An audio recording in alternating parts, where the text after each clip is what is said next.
I think you all might know the man on the left, Radovan Karadzic, and he was a psychiatrist also before he became the president of Republika Srpska in Bosnia and gave the order of the massacres of Srebrenica. So, So, again, it is important if you're working in this field to know something about individual trauma processes, if you're dealing with collective trauma processes. Yeah, the psychological trauma, what do we clinicians understand by this? It's a reaction to an exposure to an extreme situation that could cause great disturbance in almost every human being. This might be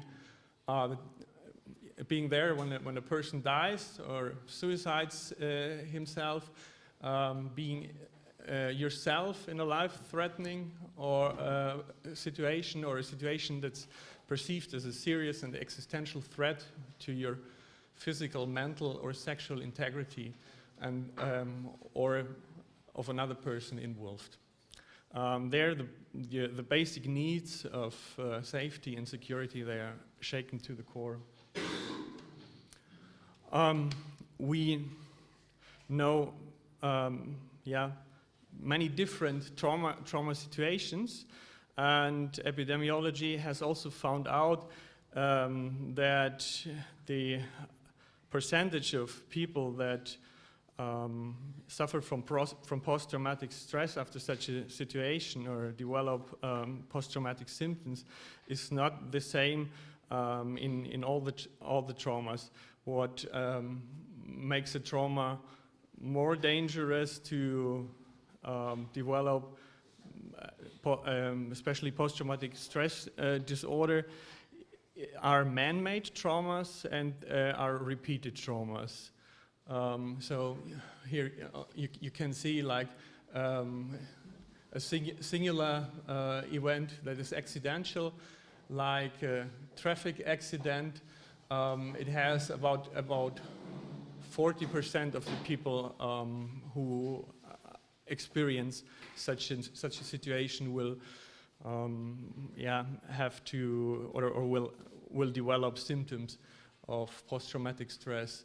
While among those who are, for example, continuously abused in their childhood, or who have been tortured over a longer time, the percentage is about like 80%. Also, we know nowadays that sexual attacks are or people who are sexually attacked, they have a high percentage of developing post-traumatic stress disorder. Trauma plays a role in the development of various diseases, and not only psychiatric ones, like depression, anxiety disorders, personality disorders like borderline, and addiction, and even in very very biologic, very biologic, genetically regulated disease like schizophrenia. We can see a huge amount of people who have been traumatized, but also in heart disease, peptic ulcers or ulcerate colitis. It is now proven that a higher percentage among these people have had a trauma experience. Of course, the classical symptom related to trauma is the post-traumatic stress disorder. The symptoms, they can begin either immediately after a trauma, or they can also be delayed. And the symptoms are that there are episodes of especially sensory and emotional re-experiencing of the traumatic situation, or parts of it in fragmented in memory fragments. This can happen like while awake through flashbacks or intrusions or through nightmares when you're sleeping. The people suffering from PTSD have an avoidant behavior to get away from everything that brings back the traumatic memories or reminds them of the traumatic situations. Can be places, people, news about these events, even body positions or feelings. And they have a perception of constant threat and steady fearful tensions. Also, we see change in feelings and in the cognitions. To understand why this comes from, it is important to take a look at how our process of memorization works in the traumatic situation. It is important also to state that this is sort of a normal reaction to a I think it's 2 more slides. I think it's a normal reaction to So this is really important. How our memory gets processed in a traumatic situation is a normal reaction to an unnormal extreme situation. We find a stimuli overload. That's why, like, the emergency button in our brain is put on, and the focus on the information we perceive is the focus that's important for survival. So it's focused on the what causes the threat, and there's a rupture between the sensory and emotional memorization and the cognitive memories, which in humans functions mainly on a verbal level. And through that fragmentation, also the linearity of space and time of the memories of the integration gets lost. That's why the people, when they are remembering, they feel like reliving the situation. The situation is here and now for them. It's not then and there. Okay, so there are various forms of treatment. They all work and have good results. PTSD is relatively good, treatable by psychotherapy, no matter if cognitive behavioral, psychodynamic, EMDR, but it should be done by a specialized therapist.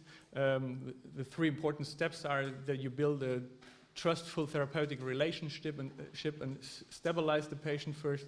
Then you're building a trauma narrative to connect the fragments. You have an exposition to the traumatic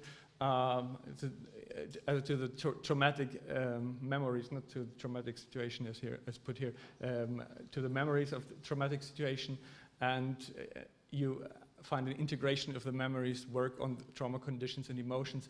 The 3rd part is reclaiming your life, recovery, get back. Last overview is what can we learn as a society from the individual trauma.